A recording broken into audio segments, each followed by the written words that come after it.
Bonjour à tous et bienvenue dans ce nouvel épisode de Teach and Club qui est l'épisode 14.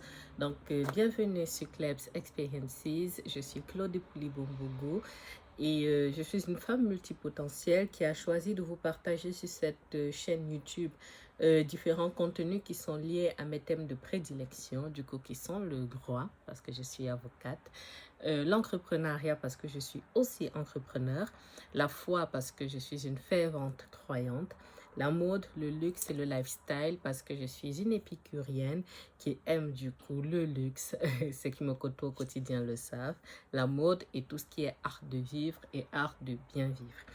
Euh, En tant qu'avocate, justement, je suis inscrite au barreau de Poitiers. Je suis avocate au barreau de Poitiers, comme je le disais, avocate à la cour. Je suis aussi médiatrice inscrite à la cour d'appel de Poitiers, ainsi qu'au Centre national de médiation des avocats. Et je suis associée de la CELAL Club Avocat Médiateur. Dans le cadre de mon activité d'avocat, j'interviens dans différents domaines qui sont les suivants: le droit pénal, le droit civil de la famille et du patrimoine et le droit des affaires. Euh, Revenons sur le concept Teach and Club. Donc, il s'agit d'un concept en fait qui a été mis en place sur ma chaîne, mais qui a été inspiré en réalité par un mode de prédication qui s'appelle Teach and Pray, qui est un mode de prédication de l'apôtre Mohamed Sanogo qui permet d'alterner en fait prédication et temps de prière. Donc l'objectif en fait pour moi dans ce concept, c'est de commenter en fait l'actualité nationale ou internationale sous le prisme du droit. Donc de donner en fait les notions de base, du coup les notions juridiques qui sont liées à cette actualité là, et de donner en fait mon avis. Donc, l'avis de Kleb, c'est mon avis du coup en tant qu'avocat, en tant que femme noire, en tant que citoyenne, peu importe en fonction en fait de l'actualité concernée. Et enfin, s'agissant de ce type de vidéo, j'ai pour ambition de vous faire en fait de publier une vidéo tous les mercredis à 20h, les vidéos Teach and Club. Donc, comme vous l'avez lu en intitulé, donc épisode numéro 14 de Teach Club qui porte du coup sur les agressions sexuelles sur des bébés. Donc, c'est un sujet d'actualité et la question de l'abolition du discernement. Dans un souci de pédagogie et comme je le fais dans ce type de vidéo,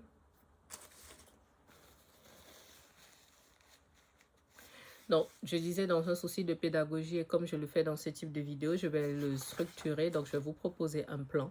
Dans un premier temps, je vais vous parler des faits d'actualité qui ont justifié cette prise de parole. Dans un second temps, je vais vous parler des notions de droit. Et enfin, ce sera l'avis de Club. Il y aura des sous-parties, mais voilà les trois principales parties en fait qui vont structurer ce propos. Je pense que ça se voit que je suis fatiguée, mais on devrait y arriver. Donc, dans un premier temps, l'actualité, je vais prendre pour cela mes notes parce qu'il y a il y a beaucoup d'éléments en fait à relever. Donc, c'est une actualité qui date de quelques jours. Donc, je filme cette vidéo le 11 août et c'est une actualité qui date, je crois, du début du mois. Donc, ce qui se passe, donc je paraphrase un peu les choses pour ne pas lire, mais je vous mets la plein de captures parce que la presse a très largement documenté. Donc, tout part en fait d'une jeune fille de 19 ans qui échange en fait sur un réseau avec un jeune homme de 28 ans. Et en fait, je crois que c'est même une application de rencontre. Bon, en tout cas, je vous remettrai l'information là, mais en tout état de cause, donc ils échangent en fait et se... Okay. Donc, je suis désolée, hein, je reçois des messages en même temps, c'est ce qui me perturbe. Donc, en fait, elle échange avec ce jeune homme-là et en gros, en fait, elle dit que c'est un homme normal, en fait, sur Twitter. Et lorsqu'il commence, en fait, à échanger, le monsieur, en fait, lui donne des coordonnées. Donc, ils échangent sur la difficulté de vivre seul. Et ensuite, le monsieur en question l'oriente, en fait, sur des contenus pédopornographiques. Il commence à lui envoyer en fait ce type de contenu et l'oriente en fait sur un compte X qui a du coup des vidéos à caractère sexuel et pédopornographique de manière précise. Je cite en fait ce que j'ai trouvé dans la presse. Il me laisse prendre connaissance d'un deuxième compte où il publie des vidéos de lui pendant ses relations sexuelles. Elle se fait appeler Maria, la jeune fille, mais je pense que c'est un nom d'emprunt. Donc, elle dit du coup, pourquoi ne pas aller plus loin pour voir comment il pense, il réfléchit, savoir qui il est. Donc, il lui envoie pendant 3 jours des vidéos, notamment avec 3 bébés et 2 femmes. Donc, il indiquait que ça l'excitait que les bébés soient dans la même pièce et que le nourrisson pleurait par moment. Donc, elle a été forcément très perturbée. Toujours est-il que c'est elle qui fait le signalement et surtout, elle se rapproche d'une association voilà, qui s'appelle Alerte Pédo, qui est sur Twitter. Donc, et une personne de cette association-là peut dire sur Twitter, on est assez connu pour trouver toutes les informations et comment agir. Nous, on a aidé à trouver ceux qui commettent ces crimes-là, mais aussi les victimes. Donc, et un peu plus haut, du coup, la mariée indique du coup que non, c'est bon, les nourrissons qui pleuraient et tout le reste. Donc, toujours est-il que partant de là, il y a des vidéos qui commencent à circuler, en fait, des vidéos d'alerte sur TikTok qui parlent d'un scandale, en fait, dans un hôpital du 93. Et à la suite de cela, l'infirmière qui est concernée, du coup, se livre, en fait, aux autorités le 30 juillet. Étant précisé que cette infirmière, du coup, qui travaille à l'hôpital de Montreuil, elle a été mise en examen parce qu'il semblerait que ce soit elle qui filme en fait, qui filmait les enfants, qui envoyait en fait au jeune homme qui semble être son conjoint. Donc elle se dénonce en fait aux autorités, elle est mise en examen, elle est placée sous contrôle judiciaire. Donc voilà les faits tels qu'ils ressortent stricto sensu de la procédure. Donc j'ai dit mise en examen, placée sous contrôle judiciaire. Je crois qu'ils ont interdiction de rentrer en contact, interdiction je crois du département.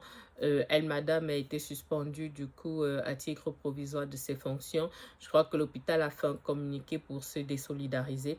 Il y a eu une problématique raciale qui s'est impliquée à un moment parce qu'il semblerait que sur les captures d'écran qui circulent sur les réseaux sociaux, il semblerait que le jeune homme de 28 ans ait écrit qu'il voulait des vidéos de bébés black. Voilà.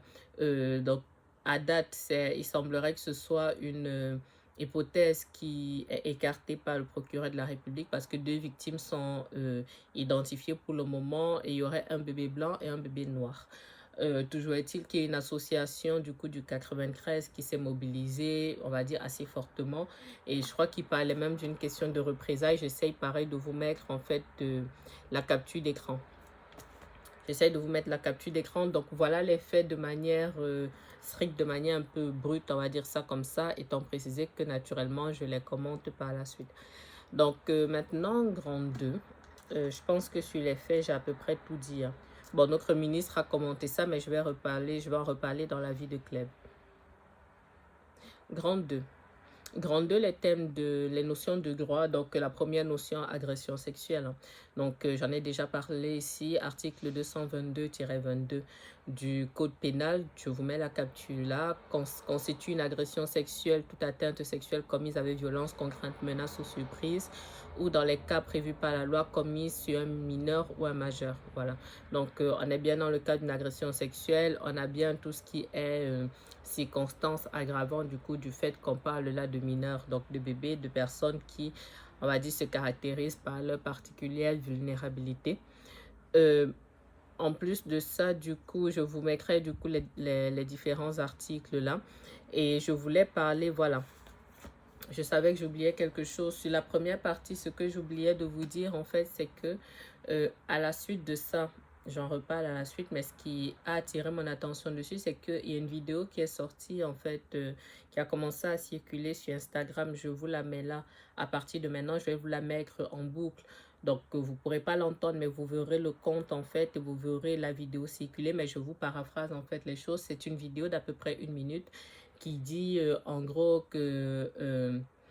littéralement parce qu'elle est blanche, donc la jeune infirmière, 26 ans, a été mise en examen, mais qu'elle a été purement et simplement libérée parce qu'on dit qu'elle aurait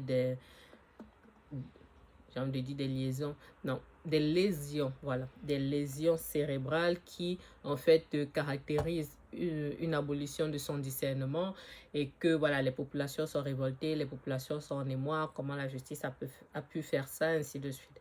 Donc, c'est à ce moment-là, on va dire que moi, je tombe sur l'information parce qu'il y a 2 influenceuses noires qui ont partagé et il y a même une qui s'est exprimée. Donc, j'ai écouté, en fait, une partie de son propos qu'elle a depuis supprimé, même si c'était en story, mais elle a supprimé avant la fin des 24 heures et je vous en reparle par la suite. Donc, ça me permet du coup de revenir dans le grand 2 sur les textes de loi pour vous parler de la notion d'abolition du discernement. Donc, abolition du discernement, c'est l'article 122-1 du Code pénal qui dit du coup que n'est pas pénalement responsable la personne qui était atteinte au moment des faits d'un trouble psychique ou neuropsychique ayant aboli son discernement ou le contrôle de ses actes. Donc, il y a la suite des articles qui dit, qui dit la personne qui était atteinte au moment des faits d'un trouble psychique ou neuropsychique ayant altéré son discernement ou entraver le contrôle de ses actes demeure punissable. Toutefois, la juridiction tient compte de cette circonstance lorsqu'elle détermine la peine et en fixe le régime. Si est encourue une peine privative de liberté, celle-ci est réduite du tiers ou en cas de crime puni de réclusion criminelle ou de la détention criminelle à perpétuité est ramenée à 30 ans. La juridiction peut toutefois, par décision spécialement motivée en matière correctionnelle, décider de ne pas appliquer cette diminution de peine.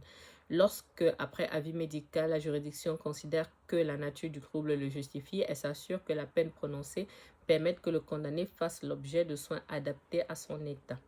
Voilà.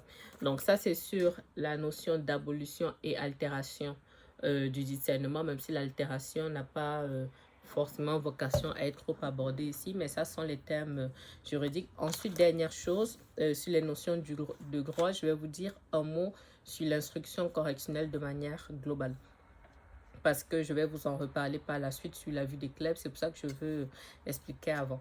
Là, on est sur des dispositions du Code de procédure pénale. Je vais vous les afficher là, mais je vous explique un petit peu comment ça se passe.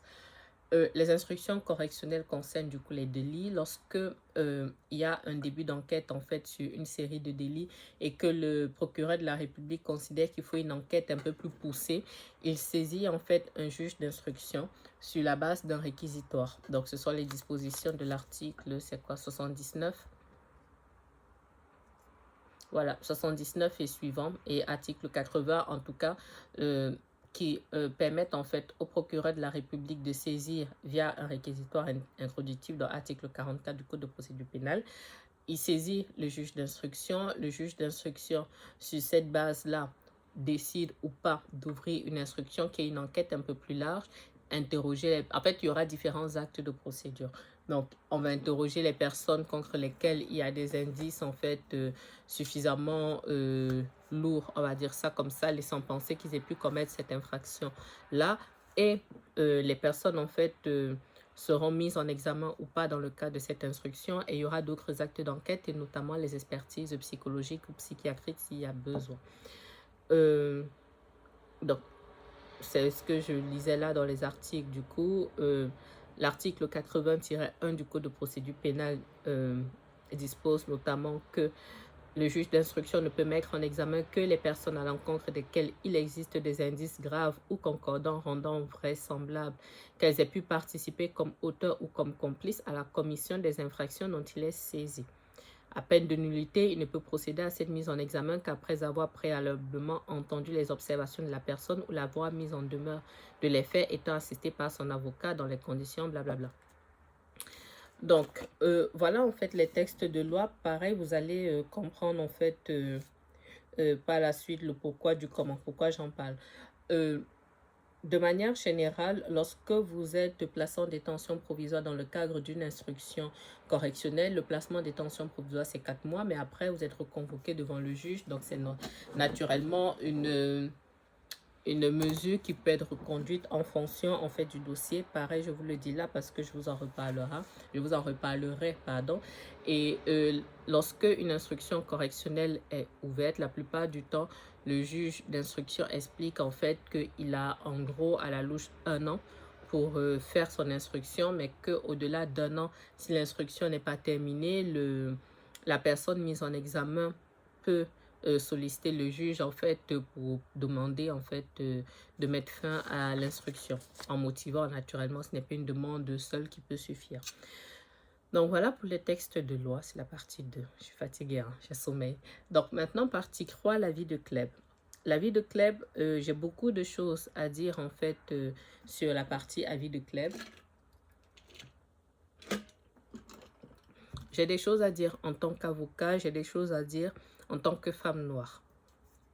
Alors, d'abord, en tant qu'avocat, comme je vous dis, mon attention a été attirée, en fait, pour que vous compreniez le contexte, mon attention a été attirée lorsque justement cette personne, d'ailleurs, que je ne suis plus depuis parce que je considère que cette personne a été peut-être un petit peu légère dans son analyse de la situation, mais cette personne, en fait, partage cette vidéo-là.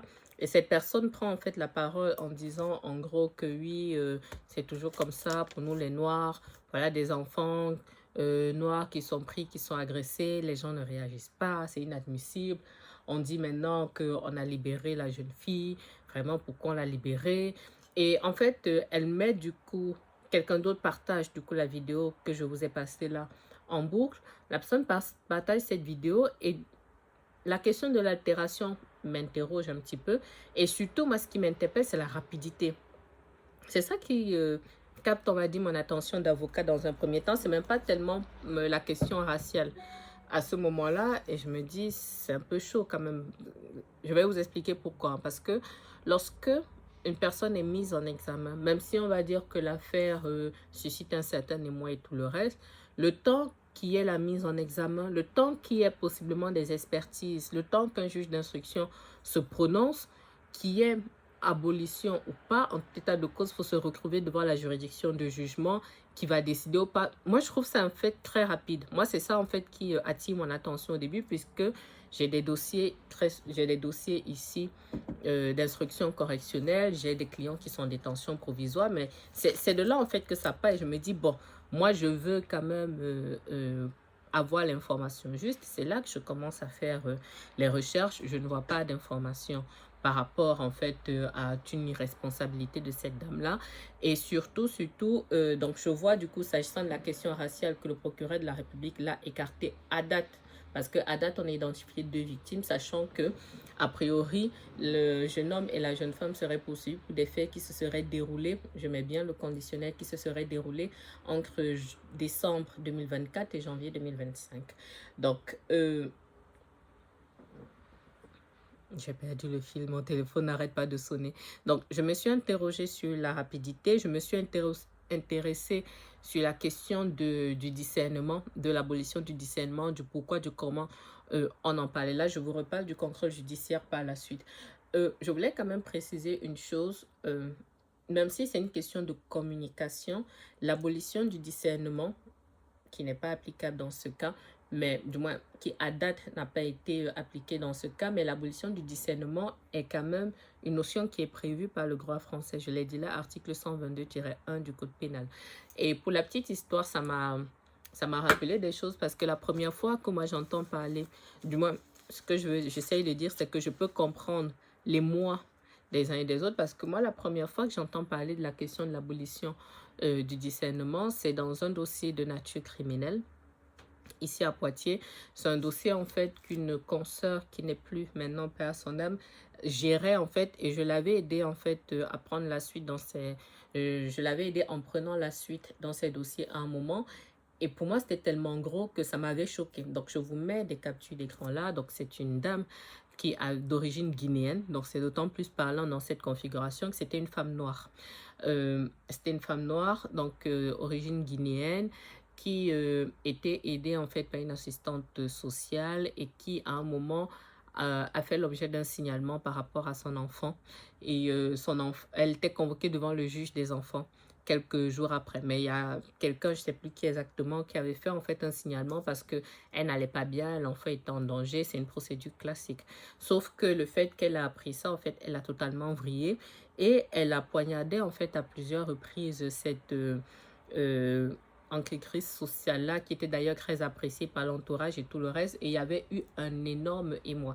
Les faits se déroulent avant que je ne prête serment, donc je ne peux pas vous dire comment les uns et les autres ont pu ressentir ça en tant qu'avocat puisque je ne l'étais pas encore. Moi, je découvre en fait la situation après et surtout, je découvre en fait le dossier au moment où la juridiction est en train de prononcer du coup son irresponsabilité. Et forcément, il y a un émoi.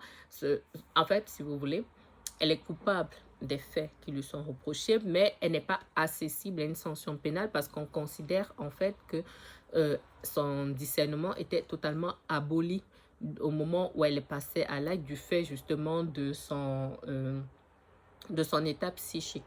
Donc, c'est constaté par des expertises. C'est vraiment toute une procédure, mais c'est la juridiction de jugement qui constate en fait cela, qu'elle n'est pas accessible à une sanction pénale. Donc, c'est vraiment tout un processus. Donc, ça m'a refait penser en fait à cette situation-là qui est particulière et je comprends l'émotion puisque c'est d'ailleurs ce qui avait été le cas pour la famille de cette dame-là, paix à son âme aussi. Donc, une grosse incompréhension, mais le droit français le précise, le prévoit du moins. Et j'en ai déjà parlé ici aussi dans un autre dossier.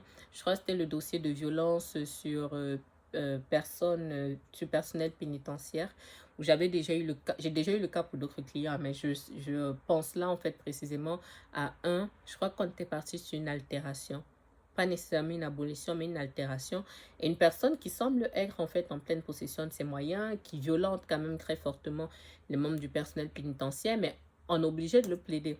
Si vous voulez, on est obligé de plaider le fait que après prise en compte de l'expertise, il y a en fait une altération ou une abolition de son discernement au moment du passage à l'acte. Et voilà en fait pourquoi la personne n'est pas accessible à une sanction pénale. Donc ça n'a strictement rien à voir avec une question de couleur de peau. Et moi je trouve ça dommage en fait qu'on mette ça à chaque fois en avant. Donc ça, je mélange un peu à la partie avocat et femme noire parce que je considère que justement en tant que personne noire, on a des combats, ça c'est vrai, on a des combats et il faut dénoncer les fois où on vit des injustices parce qu'on est noir, mais je pense que lorsqu'on mélange les choses comme ça au point rien, on va dire que oui, mais c'est parce qu'on est noir que c'est négligé. Je pense que ce n'est pas forcément le bon positionnement et ce n'est pas ce qui va nous faire gagner nos combats. Je pense que ce qui nous manque souvent en tant que personne noire, parce que oui, nous vivons beaucoup d'injustices, c'est outre le pouvoir économique qu'on n'a pas souvent, il nous manque très souvent la connaissance.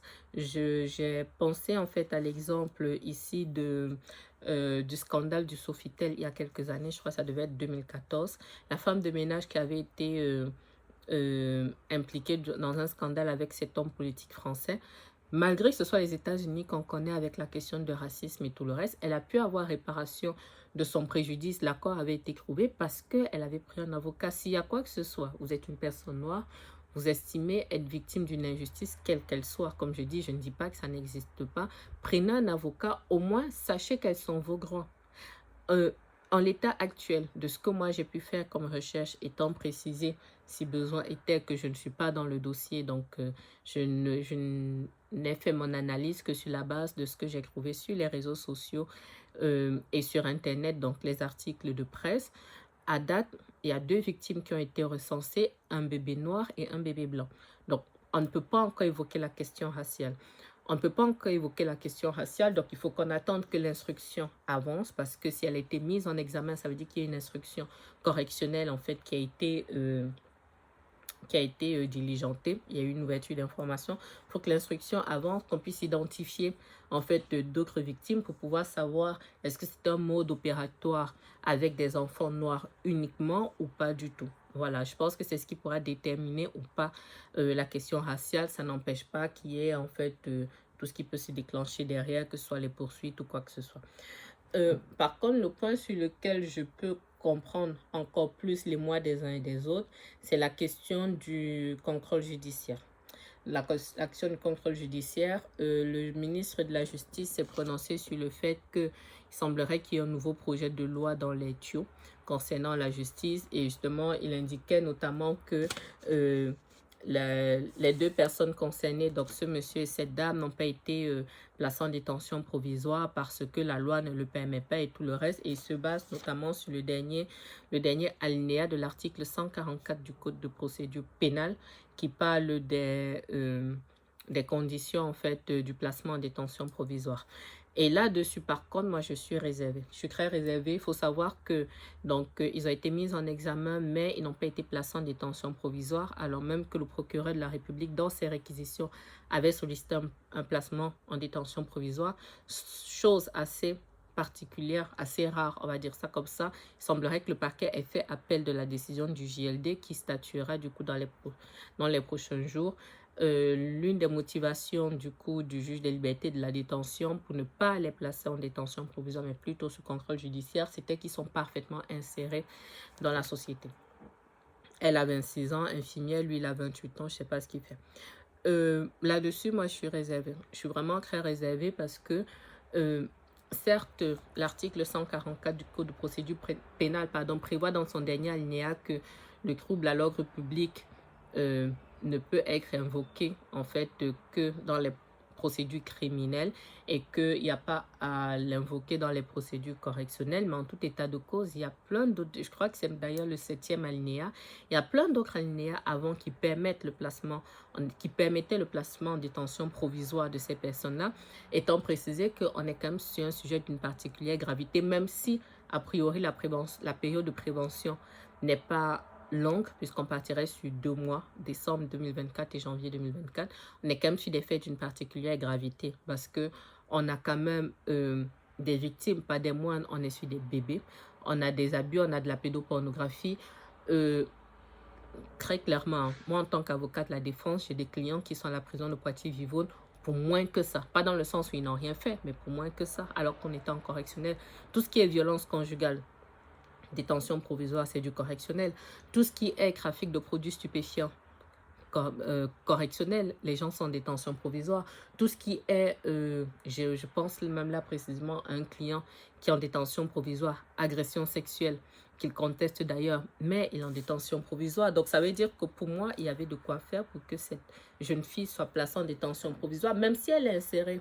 Même si elle est insérée, ça, pareil pour le monsieur, hein, je ne l'exonère pas, mais il semblerait que les vidéos de base aient été prises par la jeune fille qui a envoyé à son conjoint, qui a mis après sur le site. Mais en tout cas, moi, je suis réservée sur la détention provisoire, étant précisé que dans les éléments prévus en fait par l'article 144 du Code de procédure pénale, donc il y a effectivement trouble à l'ordre public, il y a le risque de réitération de l'infraction, il y a le fait de comment dirais-je, pour protéger en fait les personnes, éviter les risques de pression. Il y avait en fait de quoi motiver la décision. Naturellement, je nuance mon propos puisque je ne suis pas dans le dossier, donc je n'ai pas les autres éléments factuels. Donc ça se trouve, peut-être les uns et les autres sont peut-être propriétaires, ont des domiciles à tel ou tel autre endroit. Mais quand même, moi je pense que la gravité des faits aurait justifié un placement en détention provisoire. Maintenant, vous vous en doutez, je ne suis pas juge des libertés de la détention, je ne suis pas non plus intervenu dans le dossier, donc je ne peux pas en dire plus. Donc, toujours est-il que voilà ce que je pouvais dire dans ce dossier sur cette problématique. Donc, forcément, ma compassion va à tous les parents, même si là, comme je dis, il n'y a que 2 familles identifiées. Il semblerait que tous les parents qui ont côtoyer ce service à ce moment-là sont très inquiets et appellent l'hôpital à chaque fois, ce qui est totalement normal. Hein. L'enquête nous dira, ou du moins l'avenir nous dira ce qu'il en est. Donc on verra bien ça dans les prochains jours, dans les prochains mois plutôt. Quant à moi, du coup, comme je disais, cet épisode se termine. J'espère qu'il vous aura plu. Je vous lis dans les commentaires si vous le souhaitez, toujours dans le respect. Je vous mets là, je ne sais pas si je vais y arriver, mais j'essaye de vous mettre là le précédent épisode de la série Teach Club. Donc si vous souhaitez... si vous avez encore un petit peu de temps, vous voulez voir notre vidéo d'analyse Teach Club, vous l'aurez là. Je vous dis rendez-vous mercredi prochain sur Clubs Experiences pour l'épisode numéro 15 de notre série Teach Club. Au revoir.